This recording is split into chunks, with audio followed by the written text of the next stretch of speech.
بہرحال ہم اس ہوٹل میں خوش ہیں اور آئندہ بھی ہر ہوٹل میں خوش رہیں گے، کیونکہ ایمسٹرڈیم میں مسز ایلبرس کے ہوٹل میں 6 راتیں گزار چکے ہیں، اب ہمیں کہیں تکلیف نہیں ہو سکتی۔ جب سے دیکھی ابوالکلام کی نثر، نظم حسرت میں وہ مزہ نہ رہا۔ ہوٹل والے نے ہمارا سامان تو رکھ لیا، لیکن ابھی 11 بجے تھے۔ فرمایا 12 بجے سے دن شروع ہوتا ہے، اس وقت آئیے گا، فی الحال باہر کی ٹھنڈی ہوا کھائیے گا۔ ہم نے کہا ہاں، ہمارا ارادہ بھی فی الحال سیر کا ہے، ہمارا کیا ہے، ہمارے سامان کو سر چھپانے کی جگہ چاہیے۔ ہم نے ابھی 5 پاؤنڈ کا نوٹ بھنایا تھا، ڈٹ کر 1 پاؤنڈ کا کھانا کھایا، اس کے بعد مونچھوں کی جگہ پر تاؤ دیتے ہوئے نقشہ دیکھ کر جھیل کی راہ لی۔ جب ہم آئے ہیں تو موسم ٹھیک تھا، لیکن ریستوران سے نکلے تو بارش شروع ہو گئی تھی اور سردی بھی۔ جھیل کے ساتھ ساتھ ہم تھوڑی دور تک تو کچھ بھیگتے اور کچھ بچتے گئے، لیکن کن پٹیاں اور کان سن ہو گئے۔ موسم ہمارے سامنے کیا چیز ہے؟ موسم کی ہم پرواہ نہیں کرتے۔ جہاں ہمارے دشمنوں کا بال بیکا ہوا، ہم نے ڈاکٹر محمد سرور کو فون کیا، لیکن یاد آیا کہ یہ تو کراچی نہیں، جنیوا ہے۔ میاں ڈاکٹر آیا بھی تو فیس مانگے گا، اور فیس تم نے منہ مانگی نہ دی تو تمہارا یہ سوٹ کیس اٹھا کر لے جائے گا، ٹاپتے رہ جاؤ گے۔ بس چلو واپس ہوٹل۔ 12 بھی بج رہے تھے۔ اس وقت تو ہم آ گئے اور ٹھر ٹھر کرتے سو گئے۔ شام کو پھر نکلے۔ جنیوا کے ارد گرد پہاڑ والی برف پوش چوٹیاں ہم نے جہازی سے دیکھ لی تھیں، اور جھیل بھی۔ اصل میں ہمارے اب یہاں اترنے کی حاجت نہ رہی تھی، کیونکہ لوگ یہی چیزیں دیکھنے یہاں آتے ہیں۔ بازار میں شیشوں کے پیچھے گھڑیوں کے ڈھیر نظر آئے، ہر شکل صورت کی گھڑیاں، ہر قیمت کی گھڑیاں۔ گھڑیوں کے تاجروں کو تو یہاں ضرور آنا چاہیے، لیکن باقی لوگ کیوں آتے ہیں یہ ہماری سمجھ میں نہ آیا۔ ایمسٹرڈیم میں موسیو فان لیئر نے کہا، میں تو ہمیشہ بھری سردیوں میں سوئٹزرلینڈ جاتا ہوں اور اپنی چھٹی وہاں گزارتا ہوں۔ ہم نے کہا سردیوں میں تو وہاں سردی ہوتی ہوگی، بلکہ برف بھی۔ بولے برف ہی کی خاطر تو جاتا ہوں۔ عجیب لوگ ہیں، برف دیکھنے اتنی دور آتے ہیں، کیا ان لوگوں کے گھروں میں ریفریجریٹر نہیں ہے؟ ہم نے یہاں کی برف دیکھ لی ہے، اب سوئٹزرلینڈ کی یاد آیا کرے گی تو اپنے فریج کا اوپر کا کھانا کھول کر دیکھ لیا کریں گے۔ اب رہا برف پر پھسلنے کا شوق، ہر شوق کی ایک عمر ہوتی ہے۔ ایک زمانہ تھا جب ہم بھی جس چیز کو، جس صورت کو دیکھتے تھے اس پر پھسل پڑتے تھے۔ اب وہ بات نہیں۔ آج ہی شام جنیوا کی جھیل کو بھی چل پھر کر بنظر غائر ہم نے دیکھ لیا۔ اس میں ہمیں پانی تو نظر آیا اور کوئی خاص بات دکھائی نہ دی۔ سوئٹزرلینڈ اور اس کے پہاڑ اور اس کی جھیلیں اور ان کی خوبصورتی، قارئین کرام یقین کیجئے سب پروپاگینڈا ہے، پروپاگینڈا۔ کھولنا اکاؤنٹ سوئٹزرلینڈ میں۔ اے لوگو، اے وہ تمام لوگوں جن سے ہم صمیم قلب سے وعدے کر کے چلے تھے کہ تمہارے لیے کیمرہ لائیں گے، تمہارے لیے گھڑی لائیں گے، تمہارے لیے ٹیپ ریکارڈر لائیں گے، سب کچھ بھول جاؤ اور ولایت کے پتے پر ہمیں خط لکھ دو کہ تم نے ہمیں معاف کر دیا، بخش دیا، ہم تم کو منہ نہیں دکھا سکتے۔ سچ یہ ہے کہ ہم نے تو اپنی طرف سے جز رسی کی بہت کوشش کی، لیکن قدرت ہی کو ہماری خجالت منظور ہے۔ کل کی لیجئے، ہم نے کمرے میں بند ہو کر بسکٹ کھا لیے اور پانی پی لیا اور اوپر سے نمک سلیمانی پھانک لیا، کیونکہ ویسے یہ خوراک نقصان کرتی ہے، اندر جا کر پھول جاتی ہے۔ شام کو البتہ پیٹ نے کہ بڑا بدکار ہے کھانا مانگا۔ کھانے کے معاملے میں ہم نے مدت سے ترک حیوانات کر رکھا ہے۔ بیف یعنی بڑا گوشت ہم سے کھایا نہیں جاتا۔ برلن میں ایک روز بیف اسٹیک لے لیا تھا، کھانے اور پچانے کی منزل ہی نہیں آئی، ہماری چھری سے کٹا تک نہیں۔ ہمارا خیال ہے اصلی بیف نہیں تھا، نائلون وغیرہ کا بنا ہوا تھا۔ خیر ہم نے چوم کر چھوڑ دیا اور ادھر ادھر سے آلو کھا لیے۔ لندن میں ہم لیم یعنی بھیڑ کے بچے کا گوشت رغبت سے کھاتے تھے۔ حلال حرام کی بحث اخبار میں چھڑی تو اس سے بھی گئے۔ معری کے متعلق ہم نے اور علامہ اقبال نے سنا تھا کہ گوشت نہ کھاتا تھا، پھل پھول پر گزر اوقات کرتا تھا۔ ایک روز کسی نے اسے بھونا ہوا تیتر بھیجا تو بجائے اس کے کہ چپکے سے کھا لیتا، فلسفہ چھانٹنا شروع کر دیا کہ جرم ضعیفی کی سزا مرگ مفاجات ہے۔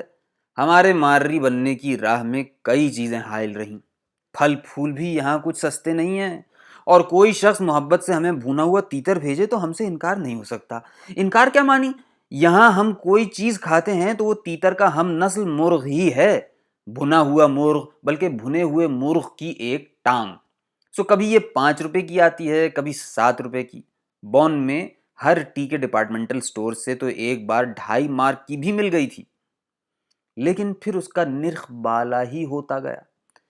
جنیوا آ کر پہلے روز ہم نے 5.5 فرانک یعنی 5.5 روپے کی لی، دوسرے روز ایک جگہ 6.5 کی ملی۔ لیکن ذکر ہم کل کا کر رہے تھے کہ شام کو پیٹ نے ہمیں مجبور کیا کہ کھول بٹوا، کھلا ہمیں کھانا۔ ہم نے پچکارا کہ میاں ٹھہر، کوئی ہوٹل دیکھتے ہیں جس میں عام قسم کے آدمی بیٹھے ہوں۔ کیا کھائے گا؟ سینڈوچ کھلائیں، پنیر کے سینڈوچ بڑے اچھے ہوتے ہیں، لیکن پیٹ کی وہی رٹ، مرغ کی ایک ٹانگ۔ آخر ہم جی کڑا کر کے ایک ریستوران میں گھس گئے اور کہا کھانا کھائیں گے ہم۔ بیرا بہت مؤدب اور قاعدے کا تھا، ایک کمرے میں ہمیں لے گیا اور بولا کیا پیئیں گے؟ ہم نے کہا کچھ نہیں، ہم مسلمان ہیں۔ سوپ کیا لاؤں؟ ہم نے کہا سوپ ووپ نہیں چاہیے، ہمارے ہاں اس کا رواج نہیں۔ کوئی اشتہا افزا چیز حاضر کروں؟ ہم نے پھر کہا کچھ نہیں، ہمارا پہلے ہی بھوک سے دم نکلا جا رہا ہے، اور ہاں شکر ہمیں منع ہے، لہٰذا بعد میں میٹھا لانے کی بھی کوشش نہ کرنا۔ ہاں کافی پی لیں گے۔ تو پھر کھائیں گے کیا آپ؟ مرغ کی ایک ٹانگ۔ بیرے نے بس ایک چھری کانٹا ہماری میز پر رہنے دیا، باقی سارے اٹھا لیے۔ تھوڑی دیر بعد آیا، ایک چولہا قسم کی چیز لایا جس کے اندر موم بتی جل رہی تھی۔ زیادہ تکلف کے ہوٹل میں کھانا گرم رکھنے کے لیے اسی قسم کے چونچلے ہوتے ہیں۔ اب ہمارا ماتھا ٹھنکا، ہم نے بٹوا نکال کر رقم گنی، خاصے روپے تھے، اطمینان ہو گیا۔ پہلے وہ پانی کا پیالہ لایا جس میں لیموں کی قاش پڑی تھی، ہم نے اسے ایک طرف کھسکا دیا۔ پھر وہ سلاد کا پیالہ لایا، ہم نے اسے سونگھا، شاید زیتون کا تیل یا ایسی ہی کوئی چیز سلاد میں تھی، ہم نے اسے بھی پرے کھسکا دیا۔ آخر میں وہ جرم ضعیفی کی سزا یعنی مرغ کا پارچہ لایا، پلیٹ کو چولہے پر رکھا، اس پارچے میں سے آدھا نہایت ادب سے کاٹا اور ہماری پلیٹ میں رکھا۔ ہم نے کہا مرسی یعنی شکریہ، اب جاؤ ہم خود ہی کھا لیں گے۔ کھانا کھایا اور کافی پی، بل آیا 12.5 فرانک کا، اس پر 15% سروس چارج، 14.25 سے کچھ زیادہ۔ اب کیا 0.25 فرانک ٹپ بھی نہ دیتے؟ ہم نے بڑی بے اتنائی سے 15 فرانک اس کے حوالے کیے، کوٹ سنبھالا اور باہر۔ لندن میں پھر اچھا تھا۔ مسز واٹسن کے بھٹیار خانے میں رہ کر ہم نے کچھ پونڈ بچا لیے تھے جو جرمنی میں خرچ ہوئے۔ جنیوا میں ایک صاحب وطن عزیز کے مل گئے، ہماری ہی طرح کام کے بہانے دھپل میں یورپ کی سیر کر رہے تھے۔ کفایت شعاری کی خوبیوں پر بات چھڑ گئی۔ ہم نے بھی اسراف کرنے والوں کی جی کھول کر برائی کی اور کہا دیکھیے لندن میں ہم نے اپنے وظیفے سے بچا کر یہ سوٹ خریدا ہے، کیسا ہے؟ وہ کچھ متاثر نہ ہوئے۔ اب ہم نے کہا یہ اوور کوٹ بھی ہم نے اپنی بچت میں سے لیا ہے، 10 پاؤنڈ کا آیا تھا۔ ان پر پھر بھی کچھ خاص اثر نہ ہوا۔ ہم نے نائلون کی 2 قمیضیں، جرابوں کے جوڑے اور متعدد ٹائیاں خریدی تھیں، وہ بھی دکھائیں کیونکہ ہم اس وقت داد طلبی کے موڈ میں تھے۔ اس کا کما حقہ رد عمل نہ ہوا تو ہم نے سوٹ کیس کھول کر چینی مٹی کی نیلی پلیٹ نکالی اور کہا ڈیلفٹ کی ہے، اور یہ دیکھو اس پر پون چککی بھی بنی ہوئی ہے۔ بڑی مشکل سے بولے ہاں ٹھیک ہے۔ اب ہم نے انہیں پون چکی کا ایک اور نمونہ دکھایا، یہ بھی ہم نے لیڈن سے بڑے چاو سے خریدا تھا۔ آرٹ کا البم، پرانی تصویروں کے کچھ پرنٹ، پچھلی صدی کے کچھ میگزین اور شاعری کی کچھ کتابیں بھی دکھائیں۔ یہ سب ہم نے انگلستان اور فرانس اور جرمنی سے فراہم کی تھیں۔ بولے کیمرہ کون سا لیا ہے؟ ہم نے کہا ہمیں کیمرے وغیرہ پسند نہیں، مصوری اور تصویر کشی وغیرہ ہمارے شوق نہیں ہیں۔ محروقوں کے لیے ہم نے شاعری سیکھ لی ہے، اسی سے کام نکل آتا ہے۔ ٹیپ ریکارڈر، ٹیلی ویژن، ٹرانزسٹر؟ ہم نے بتایا کہ گانے بجانے کے آلات بھی ہمارے دائرے سے خارج ہیں۔ 1949 میں ہم نے ایک سیکنڈ ہینڈ مرفی ریڈیو لیا تھا، بڑی خوش اسلوبی سے کام دے رہا ہے۔ اس پر وہ اپنے کمرے میں لے گئے، بولے ٹیلی ویژن سیٹ تو میں نے بک کرا دیا ہے، یہ ٹیپ ریکارڈر ہے۔ اور یہ کیا ہے؟ ہم نے کہا۔ بولے یہ الیکٹرک ٹوسٹر ہے۔ ہم نے کہا الیکٹرک ٹوسٹر کی بات نہیں، اس کے پاس جو ہے۔ بولے پریشر کوکر ہے، کبھی دیکھا نہیں تم نے؟ ہم نے کہا ان چیزوں کی بجائے تم فریج لے لیتے تو اچھا تھا، گرمیوں میں کام آتا، پانی ٹھنڈا رہتا ہے۔ بولے ہاں لیا ہے، وہ کمپنی نے سیدھا بھجوا دیا ہے۔ اور کیا لیا ہے؟ اب ہمارا مورال کچھ گرنے لگا تھا۔ بولے بس اور کچھ نہیں لیا، ہاں فیٹ کار کے پیسے لندن میں جمع کرا دیے ہیں، اٹلی سے جہاز میں بار ہوگی۔ ہم نے کہا تم نے پون چکی کے نمونے نہیں خریدے کیا؟ ہالینڈ کی خاص چیز ہے۔ بولے فلپس کا کارخانہ بھی تو ہالینڈ ہی میں ہے، نیچے جو ڈبہ رکھا ہے اس میں فلپس کا ٹرانزسٹر ہے۔ تب ہم نے پوچھا کھاتے کیا تھے آپ؟ بولے ڈبل روٹی کھاتا تھا، ایک ڈبل روٹی، ایک ڈبہ پنیر کا، مجھ اکیلی جان کے لیے 2-3 دن کو کافی تھا۔ رہتے تو ہوٹل میں ہوگے. بولے یہ کمرہ الگ لینے کی عیاشی نہیں کرتا تھا. لندن کے مضافات میں ایک کمرہ لے کر ہم 3 آدمی رہتے تھے, اپنی اپنی چارپائی کے پیسے دیتے تھے. اب یہاں ایمسٹرڈیم میں سنگل کمرہ لینا پڑا ہے, کہو تو تمہارے ساتھ آ جاؤں, آدھا آدھا دونوں دے دیں گے. ہم نے غور کر کے کہا تمہیں تکلیف ہوگی کیونکہ ہم رات کو خراٹے لیتے ہیں, ورنہ انکار نہیں تھا. اب ہم نے عزم بالجزم کیا کہ گزشتہ رات صلوات اب ہم بھی کفایت کریں گے. جنیوا آنے پر ہمیں گزارا ملا, اس میں سے ہم نے 100 فرانک پہلے ہی دن سوئٹزرلینڈ کے ایک مشہور بینک میں جمع کرا دیے اور طے کیا کہ ان کو ہم اب نہیں نکالیں گے. سوئٹزرلینڈ کے بینک دنیا بھر میں مشہور ہیں, ہزاروں لاکھوں روپے کے کاروبار کرتے ہیں. رازداری ان کا اصول ہے. دنیا کے بڑے بڑے حکمران اور سیاستداں اور ملک التجار بینکوں میں پیسے جمع کرا دیتے ہیں کہ کل کلاں تخت کا تختہ ہوا تو سوئٹزرلینڈ میں جا رہیں گے یا اس جمع جتھا کے بل پر کہیں اور بیٹھ کے عیش کریں گے اور بقیہ عمر یاد خدا میں گزاریں گے. ہم نے بھی یہ پیسے جمع کراتے وقت خزانچی سے کہہ دیا کہ میاں اس رقم کا کسی کو کانوں کان پتہ نہ چلے. ہمارے ملک کا قانون بہت سخت ہے, کوئی شخص باہر روپیہ نہیں رکھ سکتا. اس نے کہا اطمینان رکھیے, ہم کسی کو نہیں بتاتے. آپ کے ملک کے اور بھی بہت سے رؤسا اور سیاستدانوں اور سابق وزیروں کے اکاؤنٹ ہمارے یہاں ہیں. بعضے تو سودے کر کے اپنا کمیشن سیدھا یہاں جمع کرا دیتے ہیں. ہم نے کہا تم لوگوں کا اصول رازداری ہے, اس لیے ہم سب کے نام تو نہیں پوچھتے, چند ایک کے بتا دو. ہم اپنے کالم میں تو شاید لکھ دیں, ویسے کسی کو نہیں بتائیں گے. لیکن وہ شخص تیار نہ ہوا. اصل میں ہم بڑی ہوشیاری اور ترکیب سے اس کا امتحان کر رہے تھے. کسی کا نام وہ ہمیں بتا دیتا تو اس کا امکان تھا کہ ہمارا بھی کسی کو بتا دیتا. اور یوں سوئٹزرلینڈ کے سب سے بڑے اور با اعتماد بینک میں ہمارا اکاؤنٹ کھل گیا. ہم نے خفیہ اکاؤنٹ نمبر بھی لے لیا اور حساب کرنا شروع کیا کہ خاصی شرح سود ہے. 10 سال میں ہماری رقم دگنی ہو جائے گی, یعنی 200 فرانک, اور 50 سال میں تو یہ کہیں سے کہیں پہنچ جائے گی. ہم نے حساب پھیلانا چاہا لیکن ہم سے نہ ہوا. اتنا بڑا حساب تو کمپیوٹر ہی کر سکتا ہے. افسوس کہ یہ پھول 2 دن بہار جاں فضا دکھا کر مرجھا گئے. آج صبح ہم نے یہ پیسے نکلوا لیے, بس کچھ ایسی ہی بات تھی, ہوٹل کا بل دینا پڑ گیا. اس کے علاوہ حد الوسع اپنے ملک کے قانون کی خلاف ورزی کرنا بھی ہمیں پسند نہیں.